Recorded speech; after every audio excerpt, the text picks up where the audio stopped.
Hello guys, November 2, katatapos lang ng Ondas. Nandito ako ngayon sa highway.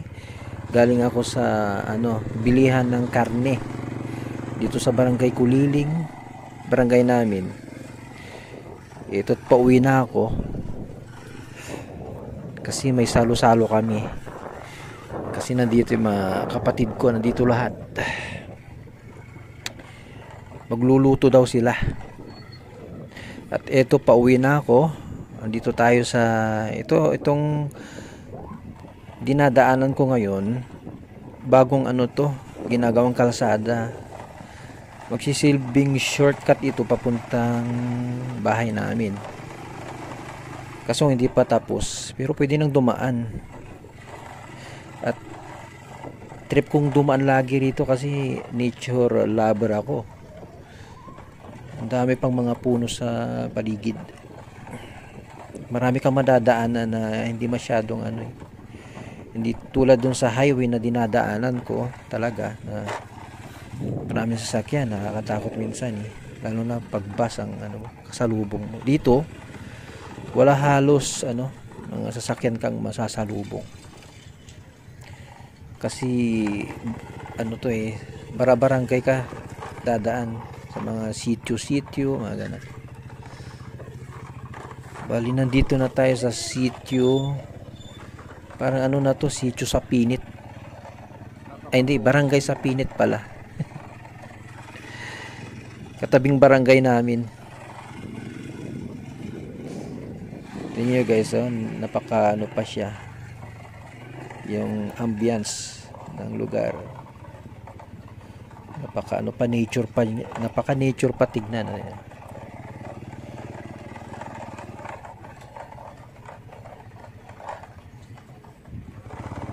At ang presko ng dito, hangin, ang lamig.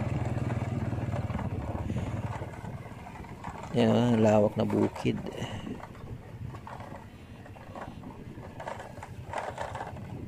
Minsan napapatigil ako minsan. Kasi ini-enjoy ko talaga yung lugar dito. Halos wala kang makitang bahay, no?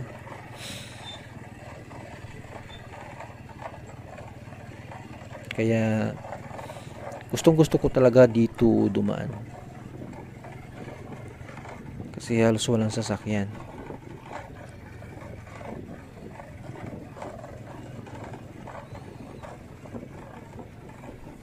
Kung may pera lang siguro ako, marami akong pera, bibili ako ng lupa rito.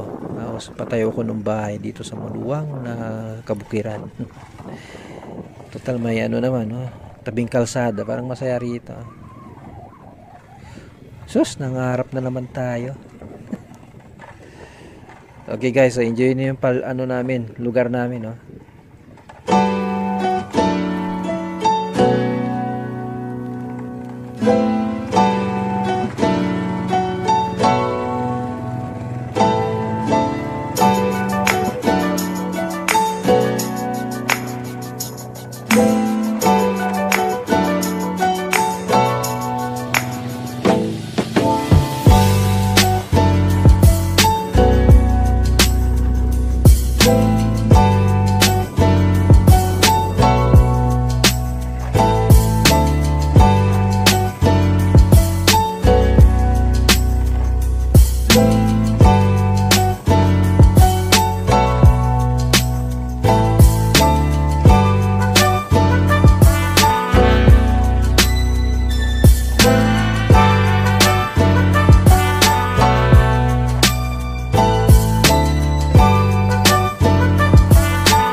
Guys, pansin nyo guys, ano to, tae ng manok na nilagyan ng ipa na iaabuno sa ano, tanim.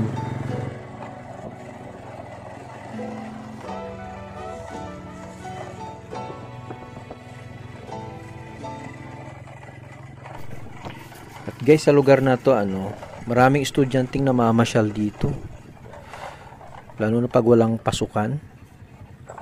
Dito yung paborito nilang tambayan kasi malamig daw rito eh. Tapos yung hangin napaka-presko daw. Minsan nag-ano sila dito, nagka-camping sila. Nagdadala sila ng pagkain, nagpo-food trip sila rito. Dito sa lugar na to, itong park na to, ito.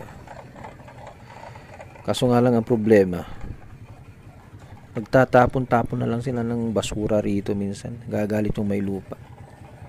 Pero tingnan naman ang lugar, oh.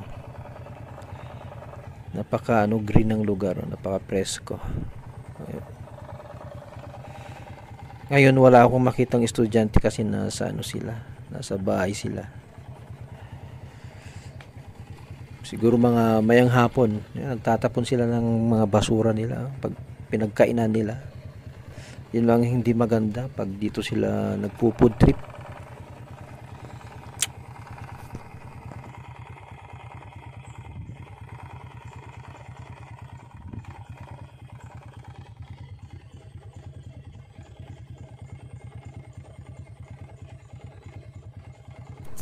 Naalala ko nung pandemic, nauso yung pagpapalipad ng saranggola kahit yung mga may edad na. Nauso talaga yung saranggola rito. Dito kami nagpapalipad.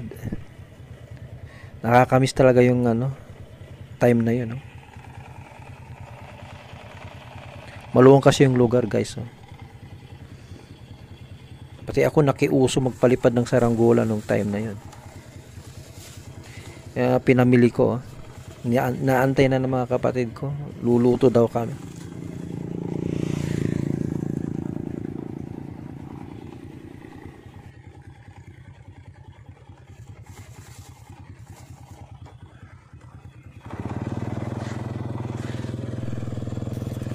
Okay guys, drive ulit tayo.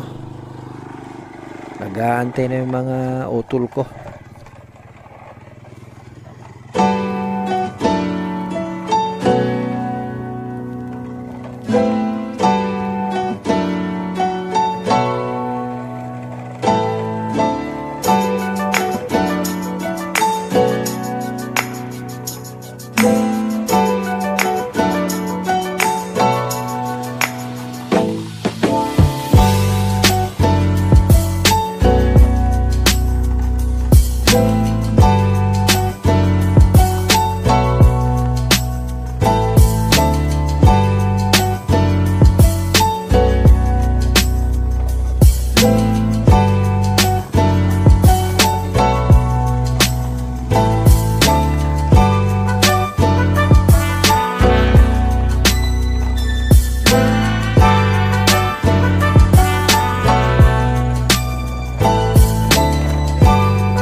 Okay guys, nakauwi na ako. At yan din yung mga utol ko't nanay ko. Alright.